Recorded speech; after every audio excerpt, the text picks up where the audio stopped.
lá que a gente sabe que a maioria das pessoas não vai entender, mesmo que a gente que está na comissão seja pesquisador e entenda aquilo ali, quem tem que entender é o proprietário. Tá? Então, se não estiver bem redigido, volta.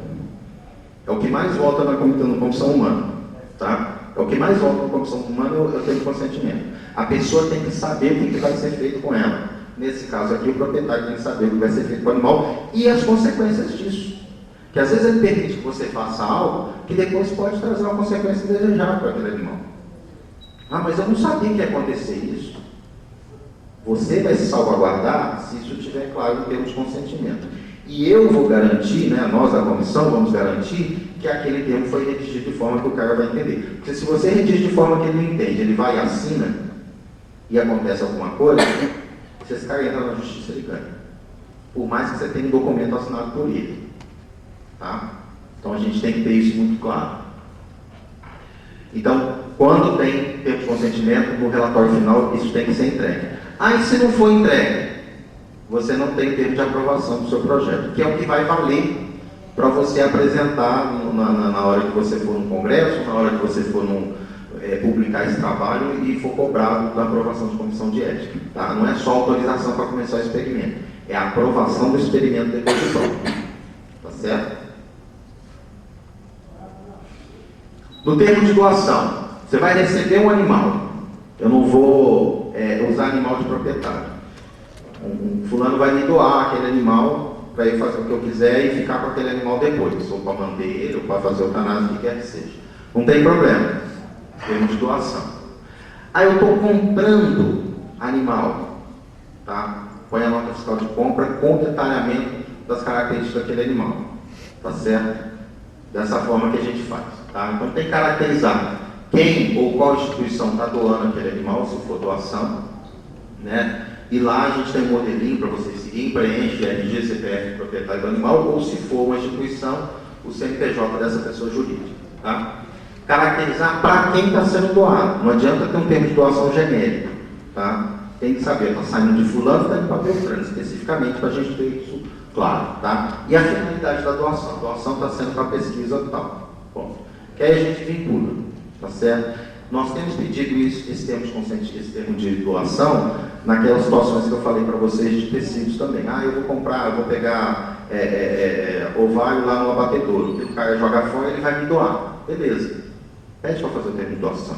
Faz documentadinho, bonitinho, certinho. Isso não tem problema. Tá? Enquanto não sai lei para regulamentar isso, detalhadamente, a gente vai manter. Na hora que a lei deixar claro que não precisa, é exagero, beleza, a gente vai. Animal vivo ou animal morto? O que tem que ter no termo de doação? A raça, a espécie, o sexo, a idade, aproximada pelo menos. Tá? Características de identificação do animal também, na medida do possível. Método de identificação, né, se for usado algum, né? E, no caso de animal morto, como foi feita essa eutanásia. Ah, é um animal de frigorífico, ele foi abatido pelos métodos normais. Tá, então descreve ali o método de eutanásia dele. Tá certo? Isso se aplica também à peça anatômica e fragmento de tecido. Tá? Então a gente tem pedido dessa forma. Então, raça, espécie, né, e o método de eutanásia que foi usado. Ah, é uma peça que está numa coleção. Tá? Aí a situação é um pouco diferente. Você faz o termo de doação e as informações que tiverem possíveis a gente recebe. Mas tem que estar lá a origem e para quem está doando e para qual finalidade. O termo de responsabilidade é obrigatório. Qualquer projeto de pesquisa tem que ter esse termo de responsabilidade. Tá? É a ciência de que os princípios de utilização dos animais vão ser seguidos. Então a pessoa declara ali que ela está ciente que existem esses termos éticos e que ela vai cumprir. É o compromisso que ela assume com a gente. Tá? Isso tem que ser datado e assinado pelo pesquisador responsável, como eu falei, o docente ou o pós-graduando. A instituição onde vai ser realizado também é obrigatório. Ah, vou fazer no Unifran, não tem problema.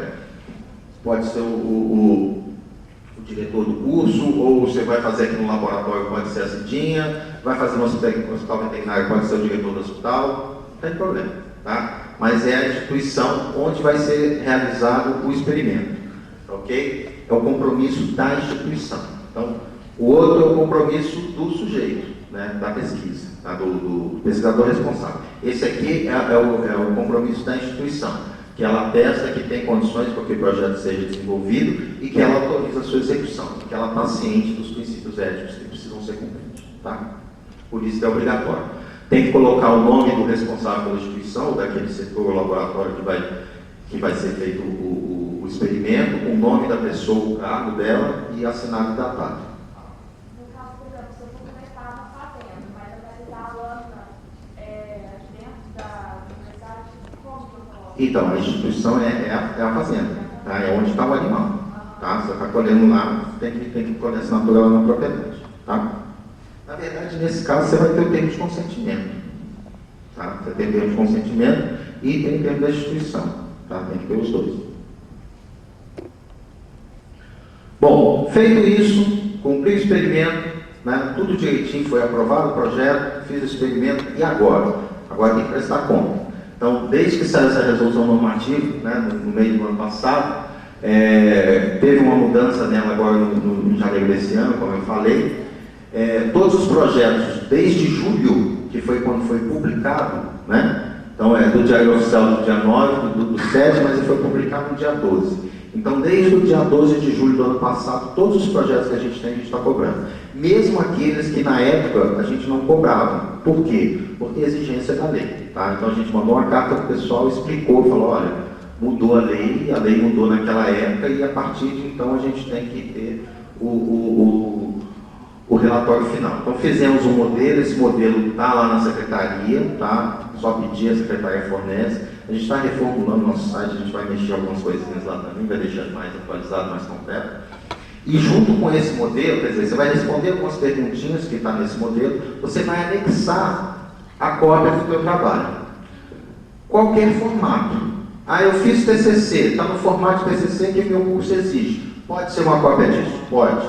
Ah, eu já escrevi o artigo, já está no formato que eu vou mandar para a revista. Pode ser nesse formato? Pode. Ah, é monografia, é dissertação, no formato que tiver. Tá? Esses dias a gente teve um dos primeiros relatórios que a gente recebeu dessa indústria que eu falei para vocês que é credenciada, e eles têm o resultado do trabalho deles, é escrito no formato de um relatório que é mandado para o Ministério.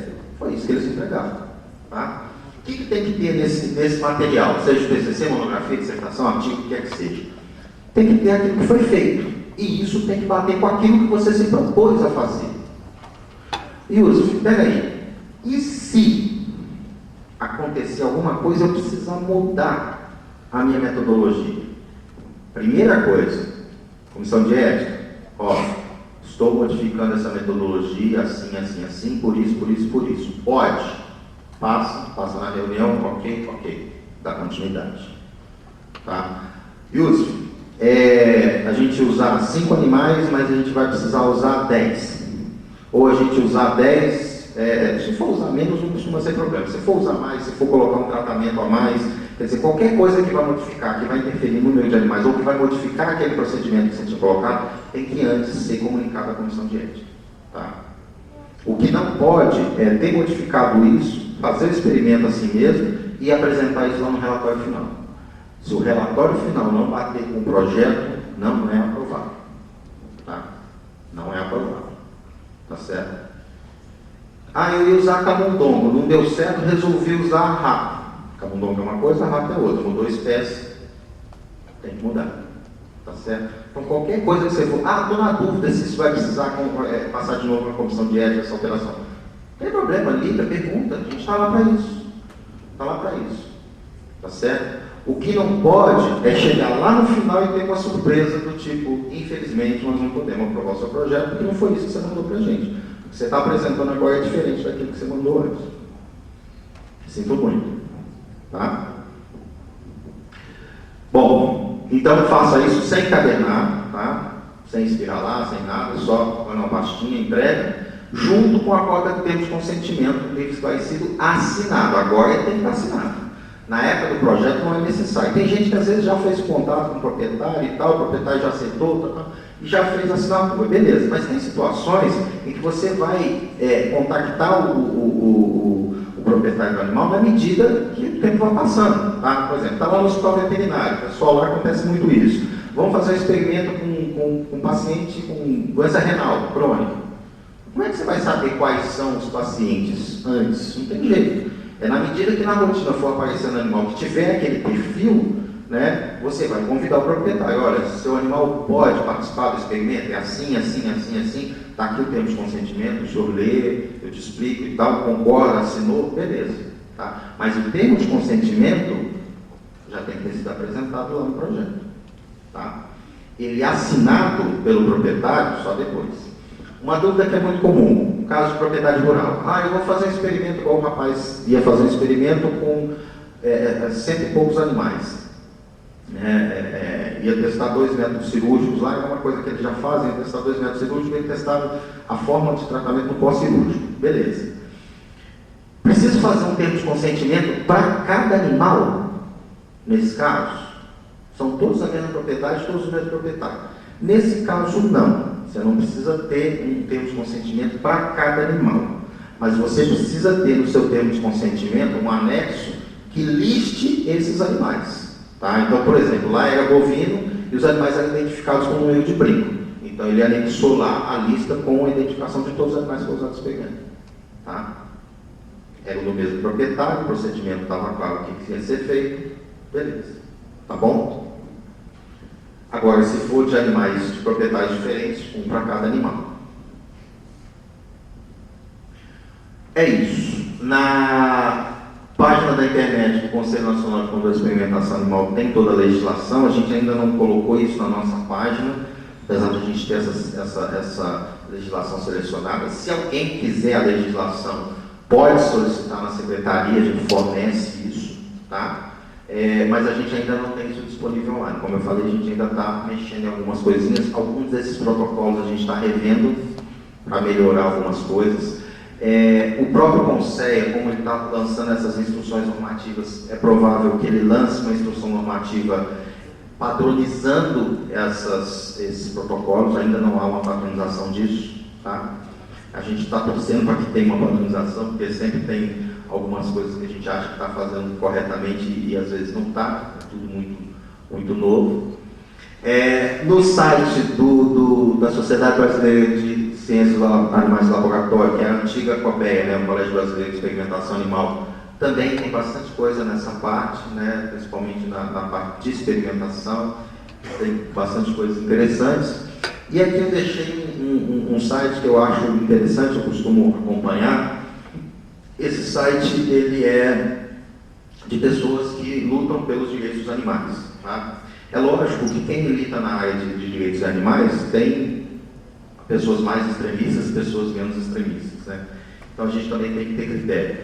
Mas esse site sai muita notícia boa, sai muita coisa legal. Né? Ele é feito por jornalistas, tem advogados, tem veterinários, tem pessoas que abraçam a causa, tem vários tipos de notícias ali, também uma coisa interessante. Queria deixar aqui um pensamento do Mahatma Gandhi, que eu acho muito interessante e que é fato, né? Apesar de já ter alguns anos isso aí, mas isso ainda é verdade. Né? A grandeza de uma nação pode ser julgada pela forma como a gente lida, né, com os nossos animais, como a gente trata os nossos animais. Quer dizer, se a gente não tem grandeza para tratar os animais da forma que eles merecem, como que a gente espera que a gente tenha grandeza para tratar o ser humano? Que afinal de contas também é um animal, né?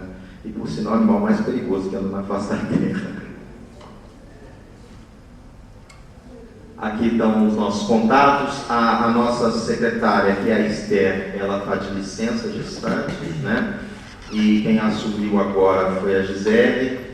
A Gisele começou esse mês, então ela está aí um pouquinho crua, está pegando jeito, a Esther está passando as coisas para ela. No mês que vem a Esther já se afasta de vez, né? Então até o final do ano quem vai ficar é a Gisele. Qualquer coisa que vocês precisarem, né, ela fica lá no técnico, junto com a Secretaria de Pós-Graduação. O nosso e-mail é esse, seu@unifran.br, o ramal lá 8904, né?